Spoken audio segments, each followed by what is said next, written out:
जब हम कुछ अलग करेंगे और तभी तो अलग परिणाम भी मिलेंगे। और आज इसी सोच की वजह से हमारी ease of doing business ranking में काफी सुधार हुआ है।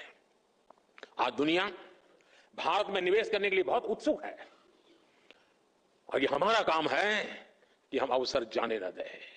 हमें इस अवसर का पूरा लाभ उठाना है। हमें राज्यों के स्तर पर, जिला और ब्लॉक स्तर पर रेड टेप की हर गुंजाइश को खत्म करना है। तभी आप राज्यों के स्तर पर, जिला स्तर पर अपने लक्ष्यों को प्राप्त कर पाएंगे। साथियों, पिछले 10-11 साल की देश की जो सफलताएं रही है, उन्होंने विकसित भारत की नींव को बहुत मजबूत किया है।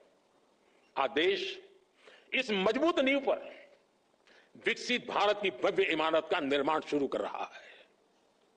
लेकिन निर्माण की इस प्रक्रिया में हमारे सामने चुनौतियां कम नहीं है। भारत अब दुनिया का सबसे अधिक जनसंख्या वाला देश बन चुका है। ऐसे में बेसिक सुविधाओं की सैचुरेशन हमारे लिए प्राथमिकता होनी चाहिए। आपको लास्ट माइल डिलीवरी पर हमेशा बहुत ज्यादा फोकस करते रहना है। समय के साथ देशवासियों की नीड्स और एस्पिरेशंस दोनों तेजी से बदल रही है। अब सिविल सर्विस को कंटेम्पररी चैलेंजेस के हिसाब से खुद को एडेप्ट करना होगा, तभी वो रिलेवेंट बनी रह सकती है।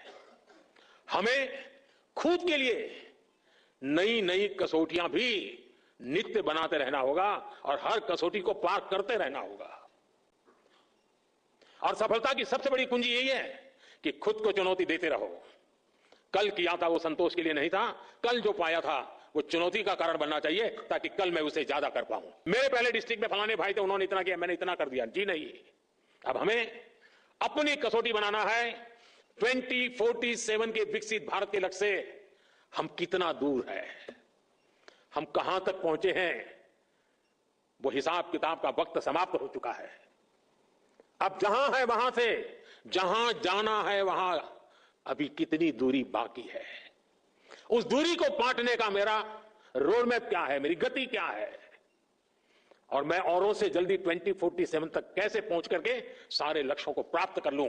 यही हमारा सपना, यही हमारा मकसद, यही हमारा लक्ष्य होना चाहिए। हमें टेक्नोलॉजी की ताकत के साथ आगे बढ़ना है। अब हमें देश की जनता में न्यूट्रिशन को लेकर नए संकल्पों को सिद्ध करना है।